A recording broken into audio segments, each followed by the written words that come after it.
حاضرین گرامی،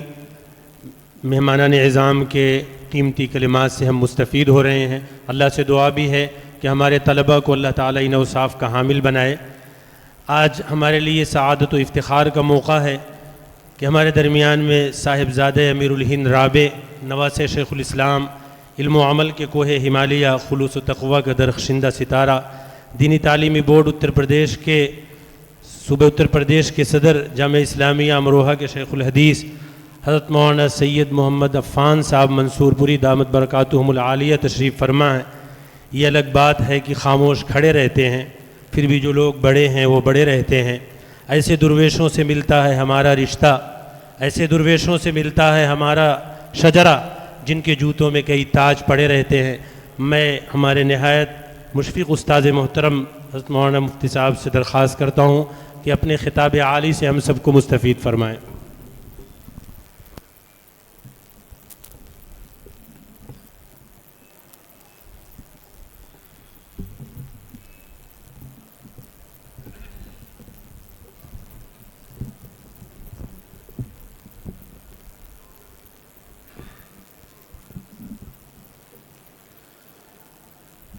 الحمد لله رب العالمين، والصلاة والسلام على سيدنا ونبينا ومولانا محمد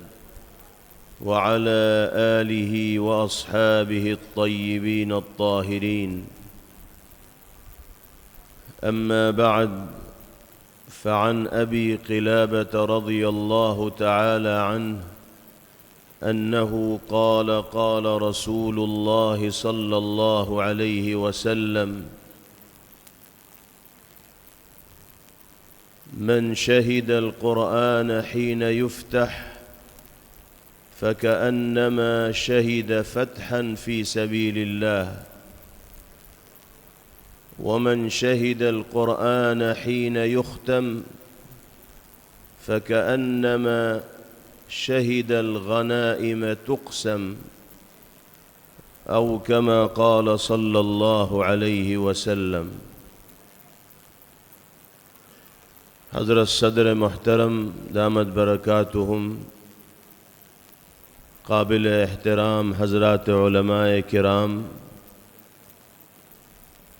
بزرگوں اور بھائیوں اور عزیز طلبہ،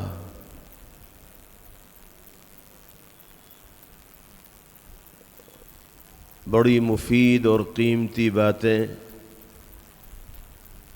حضرات علماء کرام کی زبانی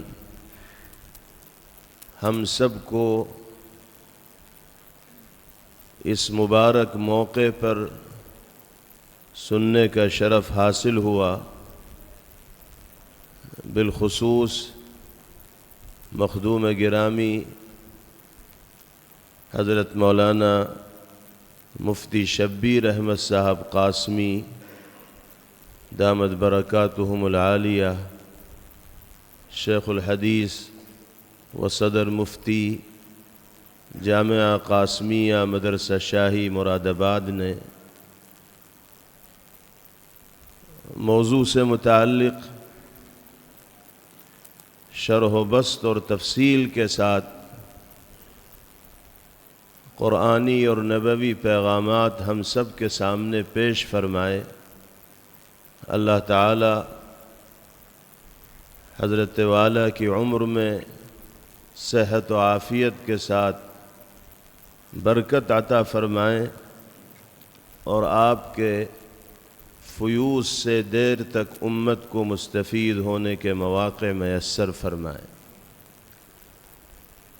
ہمارے اور آپ کے لیے بڑے شرف و سعادت اور خوش نصیبی کی بات ہے کہ اللہ رب العزت والجلال نے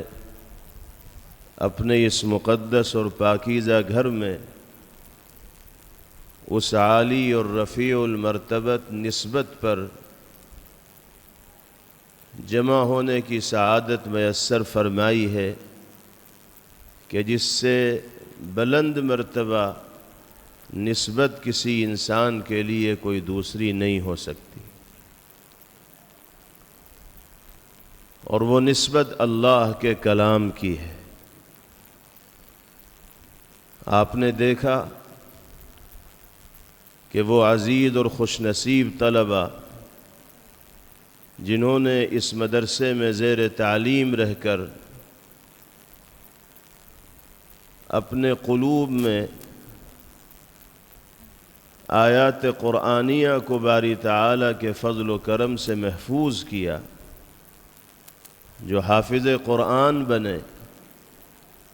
ان کو اعزاز و اکرام سے آج کی اس مجلس میں نوازا گیا ہے، دستار بندی ہوئی ہے، حوصلہ افزائی کی گئی ہے، اور حقیقت یہی ہے کہ نعمت قرآن اور دولت کلام الہی کی شکل میں متاع عزیز جس انسان کو نصیب ہو جائے، غنی کہلانے کے لائق وہی ہے۔ ڈگریاں اور اعزاز تو دنیا میں انسانوں کو مختلف طرح کے عطا کیے جاتے ہیں، دیے جاتے ہیں، لیکن حفظ کلام اللہ کا اعزاز وہ اعزاز ہے، یہ ڈگری وہ ڈگری ہے جس کے ہم پلہ اور ہم سر کوئی اعزاز دنیا میں بسنے والے انسان کے لیے دوسرا نہیں ہو سکتا۔ اللہ تعالی ہمارے ان عزیز حفاظ کرام کے علم میں اور عمر میں خوب خوب برکت عطا فرمائیں، ان کو بہترین حافظ و قاری، عالم بعمل، دین کا داعی اور مبلغ بن کر زندگی گزارنے کی توفیق نصیب فرمائیں، اور قرآنی حقوق کی ادائیگی اللہ تعالیٰ ان طلبہ عزیز کے لیے بھی اور ہم جیسے گنہگاروں کے لیے بھی آسان فرمائیں۔ بہت مبارکبادی کے لائق ہیں ان خوش نصیب طلبہ میں سے خاص طور پر وہ 3 طالب علم جنہوں نے ایک مجلس میں مکمل قرآن پاک اپنے استاد محترم کو سنایا۔ یہ کوئی معمولی کمال نہیں ہے، بلکہ اعلیٰ درجے کا کمال ہے جو انسان کو صرف اللہ کے کرم و فضل سے میسر اور مہیا ہو پاتا۔ ہم اگر آیات قرآنیہ کو اپنی ان گنہگار زبانوں سے پڑھ لیتے ہیں تو یہ بھی کرم ہے باری تعالیٰ کا اور صدقہ ہے جناب رسول اللہ صلی اللہ علیہ وسلم کا، ورنہ اللہ نے اس کلام کو جس عظمت سے مالا مال فرمایا ہے اور جو وزن اللہ نے اس کلام کو عطا فرمایا ہے وہ ایسا ہے کہ اس کا تحمل پہاڑ نہ کر سکے، جس کا تذکرہ خود اللہ نے قرآن پاک میں تفصیل کے ساتھ فرمایا ہے۔ لو انزلنا هذا القرآن على جبل لرأيته خاشعا متصدعا من خشية اللہ، اگر ہم اس قرآن کو پہاڑ جیسی مضبوط مخلوق پر اتارتے تو آپ پہاڑ کو بھی ریزہ ریزہ اور ٹکڑے ٹکڑے دیکھتے خوف خدا سے۔ تو جس کلام کے بوجھ کو پہاڑ برداشت نہ کر سکے، وہ کلام اگر ہماری اور آپ کی زبانوں سے بآسانی ادا ہو رہا ہے اور چھوٹے چھوٹے بچے اپنے سینوں میں اللہ کے اس کلام کو محفوظ کر رہے ہیں تو یہ خاص کرم ہے اللہ رب العزت والجلال کا کہ اس نے ہمیں اور آپ کو اور انسانوں کو یہ صلاحیت عطا فرما دی۔ اب ہماری یہ ذمہ داری ہے کہ ہم اللہ کی جانب سے عطا کردہ اس انعام کی قدر کرنے والے ہوں اور دولت قرآن سے وابستگی کا حق ادا کرتے ہوئے دنیا کے اندر زندگی گزارنے والے ہوں۔ ہم سب کے لیے بڑی سعادت کی بات ہے کہ اللہ نے اس مبارک محفل و مجلس میں شریک ہونے کا موقع میسر فرمایا۔ نبی کریم علیہ الصلاۃ والسلام ارشاد فرماتے ہیں کہ جس شخص کو اس مجلس میں شرکت کی سعادت میسر ہوئی جس میں اللہ کے کلام کا افتتاح ہو رہا ہو، آغاز ہو رہا، شروعات ہو رہی ہو، گویا کہ وہ اس اسلامی لشکر کا حصہ بنا جس کے لیے راہ خدا میں کامیابی و کامرانی اور فتح مقدر ہوئی۔ ومن شہد القرآن حین یختم، اور جن خوش نصیب لوگوں کو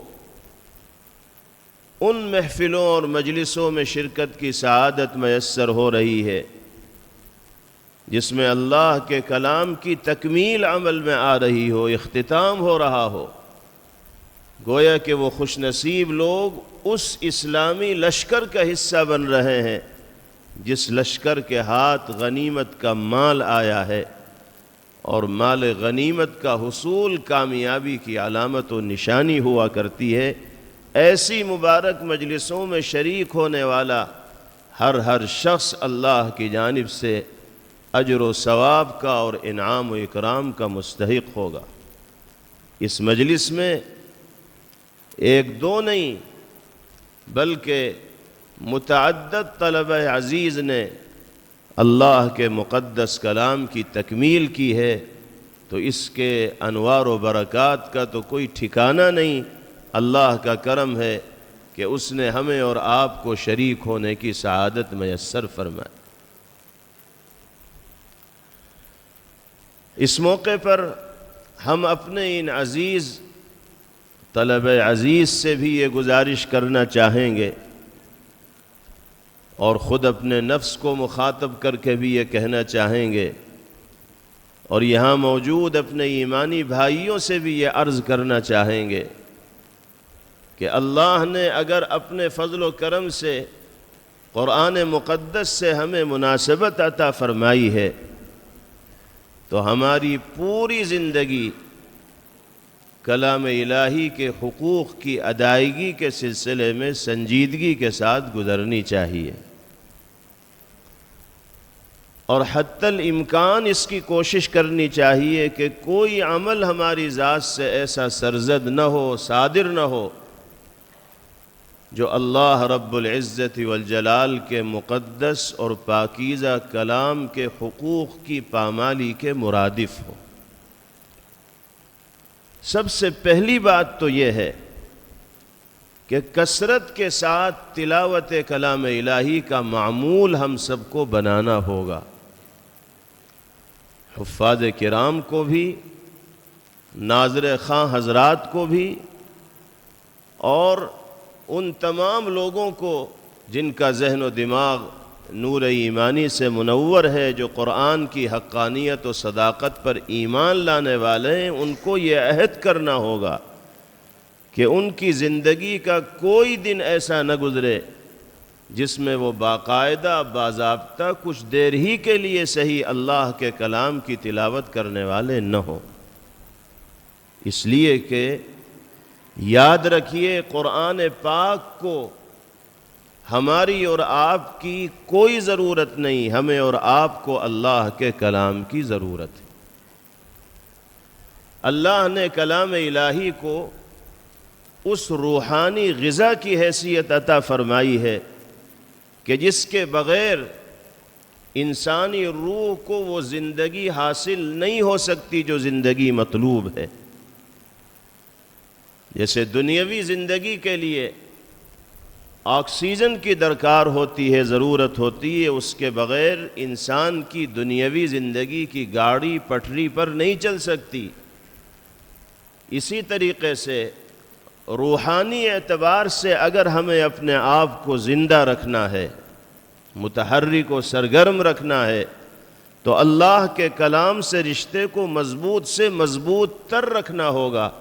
اور روحانی غذائیت کا سامان مسلسل کلام الہی سے کرنا ہوگا، تبھی وہ اوصاف ہمارے اور آپ کے اندر پیدا ہو سکتے ہیں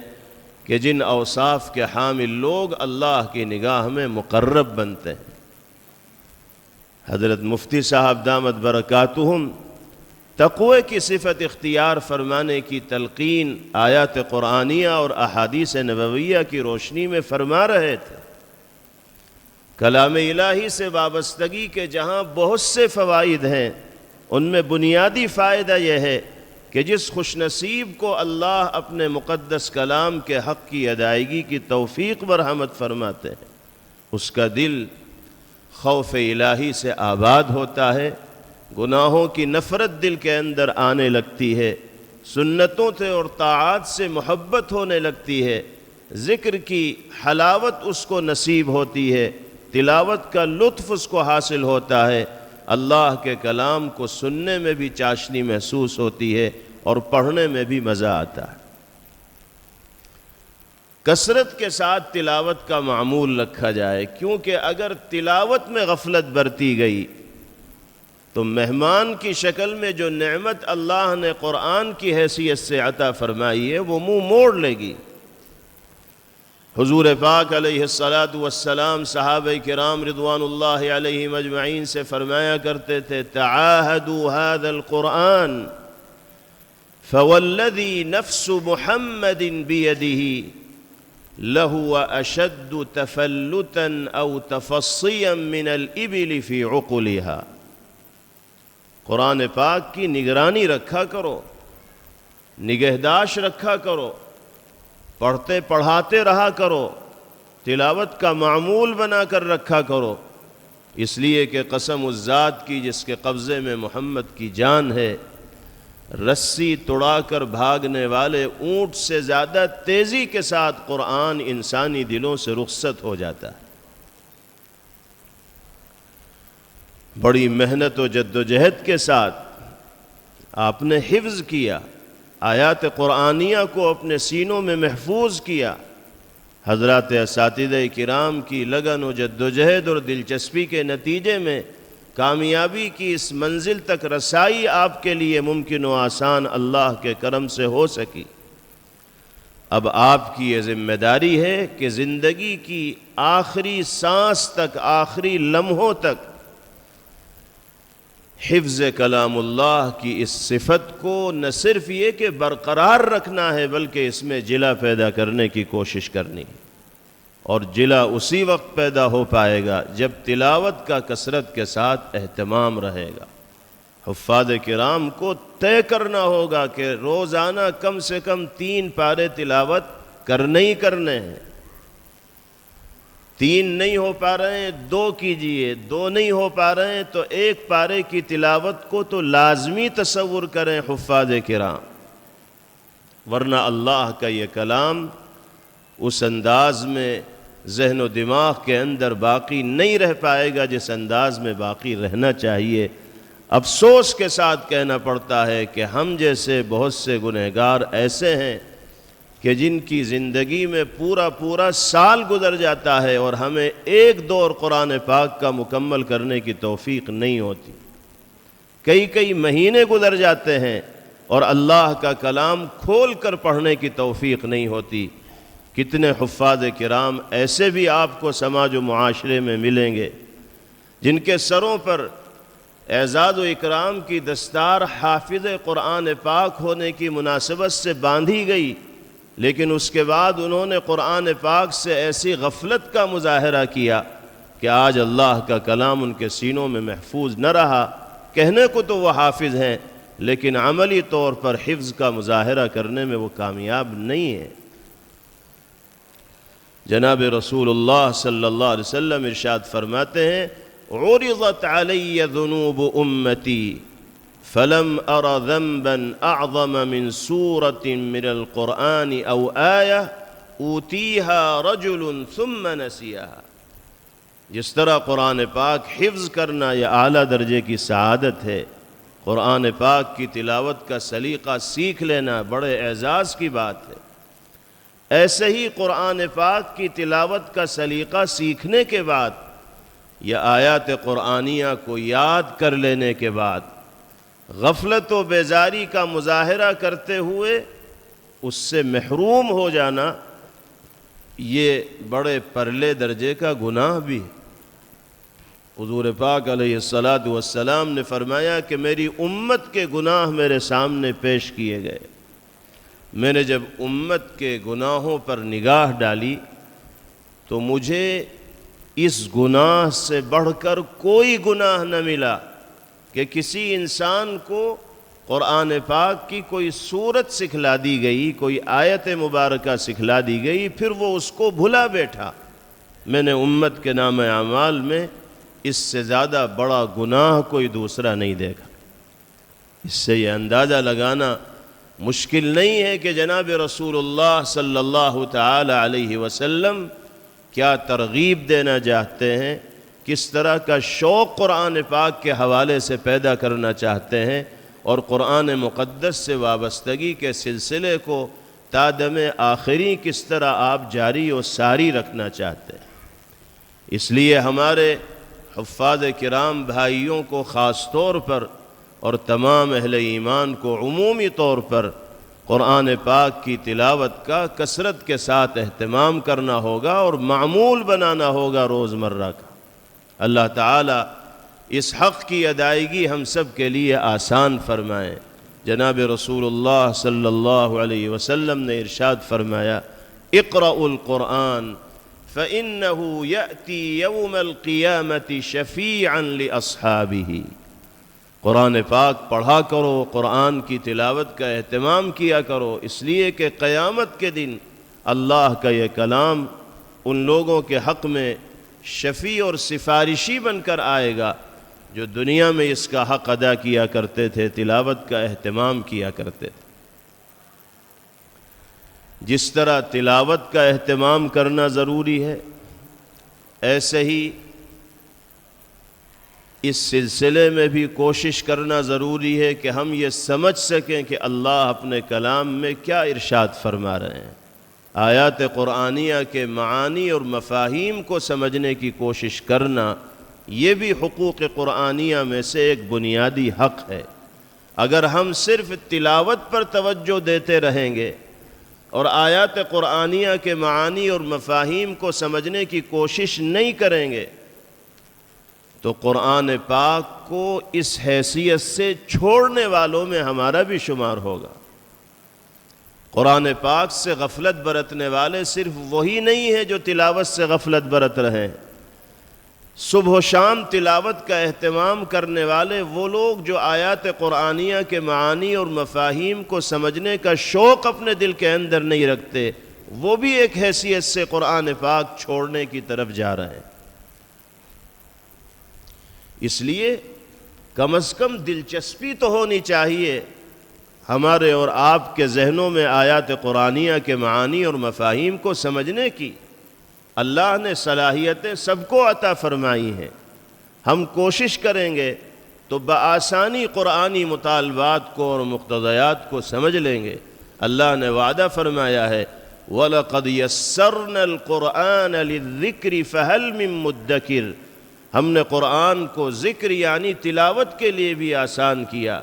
عبرت و نصیحت اور موعظت کے سامان کے لیے بھی ہم نے قرآن پاک کو آسان کیا۔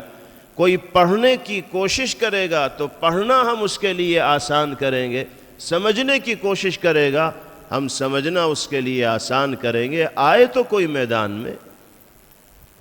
کوشش تو کرے۔ اللہ تعالی نے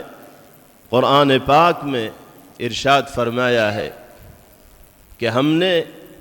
اس مبارک و پاکیزہ کلام کو انسانیت کی ہدایت و رہنمائی کے لیے اسی لیے اتارا ہے، نازل کیا ہے، تاکہ لوگ آیات قرآنیہ میں غور و فکر کرنے والے ہوں، معانی کو سمجھ کر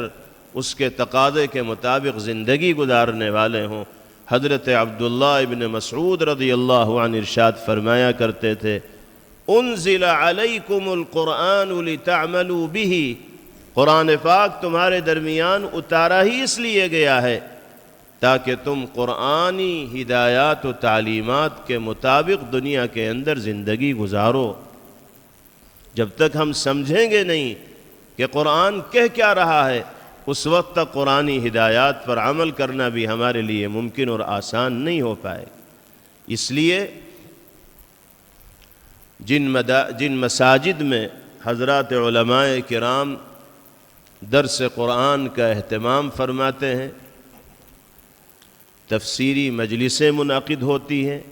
دلچسپی اور ذوق و شوق کے ساتھ دور و نزدیک سے اہل ایمان کو ان مجالس میں شریک ہونا چاہیے اور قرآنی آیات کے معانی اور مفاہیم کو سمجھنے کی کوشش و فکر کرنی چاہیے۔ اللہ تعالی مدارس اور اہل علم سے وابستہ ہو کر باضابطہ طور پر علوم شریعت کو سیکھنے اور جاننے کا موقع عطا فرمائے تو نور علی نور، لیکن اگر اس طرح مدرسوں میں وقت لگانا یا حضرات علماء کرام کی زیر تربیت و زیر تعلیم رہنا ممکن نہ ہو دیگر مشغولیات کی وجہ سے، تو ایسی مجالس کے انتظار میں رہنا چاہیے اور تلاش میں رہنا چاہیے جہاں اللہ کے کلام کی آیات کی تشریح کی جا رہی ہوں، روزانہ کی مجلسیں ہوں، ہفتہ واری ہوں یا ماہانہ ہوں، اس میں شرکت ہوگی۔ چند آیات بھی اگر ہم نے مہینے میں قرآن پاک کی معنی کے ساتھ سمجھ لیں تو اس کے بہت سے فوائد اور مفید اثرات و نتائج ہماری زندگی کے اندر مرتب و ظاہر ہوں گے۔ اگر ایسی مجالس میسر نہیں ہیں تو جو معتبر علماء کی معتبر تفسیریں ہیں ان کے مطالعے کا معمول بنایا جائے، روزانہ 2-3 آیتیں ترجمے کے ساتھ اور مختصر تشریح و تفسیر کے ساتھ اگر پڑھ لی جائیں گی تو کسی نہ کسی درجے میں مناسبت کلام الہی سے پائی جائے گی اور اس کے مفید اور بہتر اثرات ہماری زندگی کے اندر مرتب ہوں گے۔ اسی طرح تیسری چیز یہ ہے کہ آیات قرآنیہ کے معانی اور مفاہیم کو سمجھنے کے ساتھ ساتھ پھر اس کے تقاضے پر عمل بھی ہو۔ اگر ہم آیات قرآنیہ کے معانی تو سمجھ رہے ہیں لیکن تقاضے پر عمل نہیں کر رہے ہیں تو ہم بھی قرآن سے غافل ہو کر زندگی گزارنے والوں میں شمار کیے جائیں گے۔ صرف تلاوت سے غفلت برتنا یہ قرآن کو چھوڑنا نہیں ہے۔ اگر کوئی آدمی تلاوت کا اہتمام کرتا ہے لیکن معانی سمجھنے کی کوشش نہیں کرتا، وہ بھی ایک حیثیت سے قرآن سے غفلت برت رہا ہے۔ جو معانی سمجھنے کی کوشش کرتا ہے لیکن اس کے تقاضے پر عمل نہیں کرتا، وہ بھی ایک حیثیت سے قرآن سے غافل ہو کر زندگی گزار رہا ہے۔ تینوں کاموں پر توجہ دینی ہوگی، تلاوت کے ساتھ ساتھ آیات قرآنیہ کو سمجھنا اور پھر اس کے تقاضے پر عمل کرنا۔ یہ تینوں چیزیں اگر زندگی کے اندر آ جائیں گی تو یہاں کا شرف اور یہاں کی عزت، یہاں کی کامیابی بھی انسان کا مقدر بنے گی اور اخروی سعادت و نجات بھی انسان کا نصیبہ بنے گی۔ پیغمبر علیہ السلام نے فرمایا من قال به صدق ومن عمل به اجر ومن دعا الیہ ہدی الی صراط مستقیم۔ جو قرآن کی زبان بولنے والا ہوگا، سچا کہے جانے کے لائق تو وہی ہے جس پاکیزگی کے ساتھ زبان کا استعمال کرنے کی تلقین اللہ نے اپنے مقدس کلام میں کی ہے۔ اس پاکیزگی کا لحاظ رکھتے ہوئے اگر ہم زبان کا استعمال کریں گے، گالی زبان پر نہ آئے، غیبت زبان پر نہ آئے، جھوٹ زبان پر نہ آئے، چغلی زبان پر نہ آئے، لوگوں کے دلوں کو ٹھیس پہنچانے والے جملے زبان پر نہ آئے،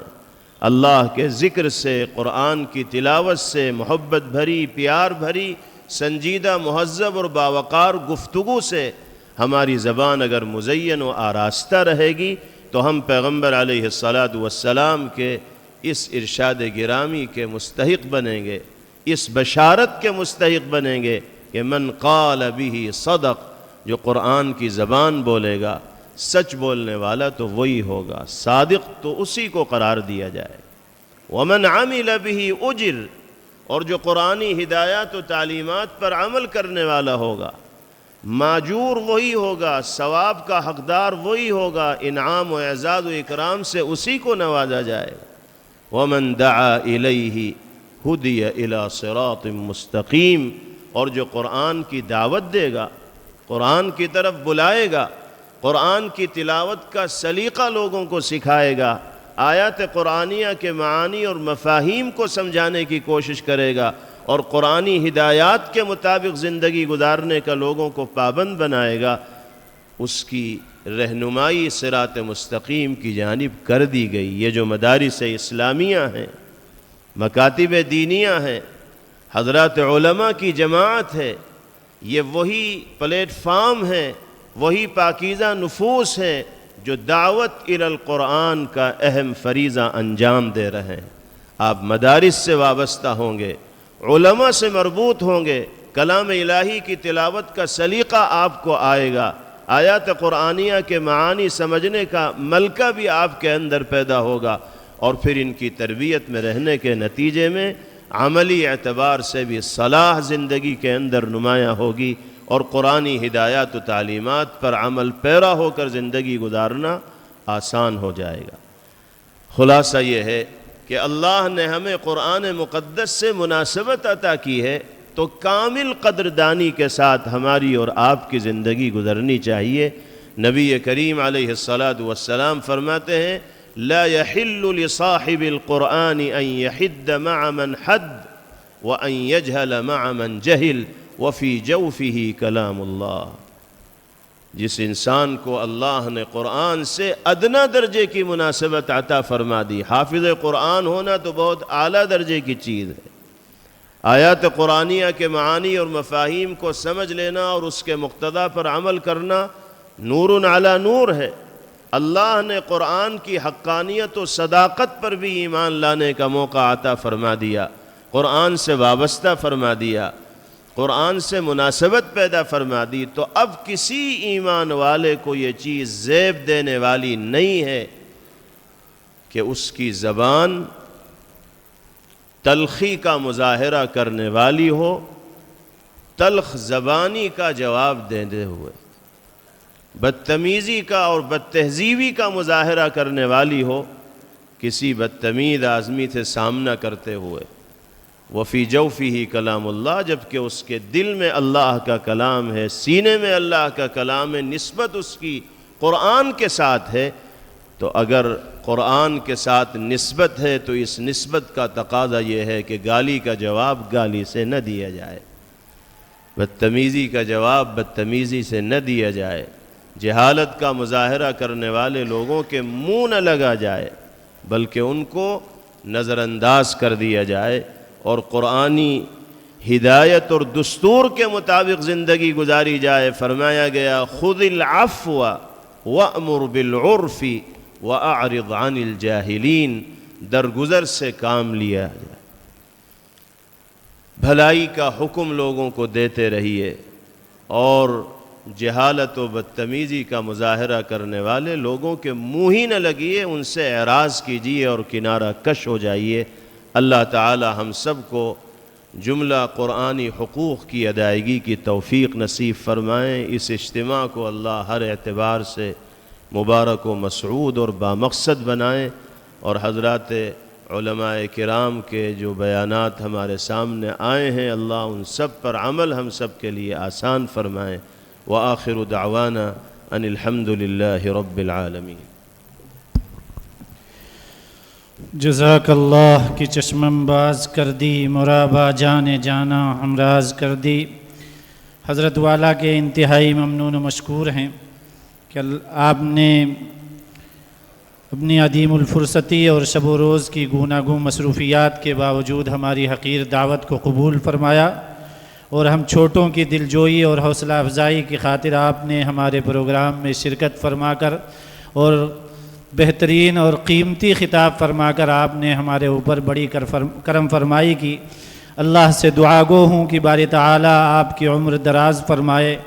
صحت و عافیت کے ساتھ آپ کا سایہ ہمارے سروں پر تا دیر برقرار رکھے، اور بار بار ہم چھوٹوں کو آپ سے استفادے کی توفیق مرحمت فرمائے۔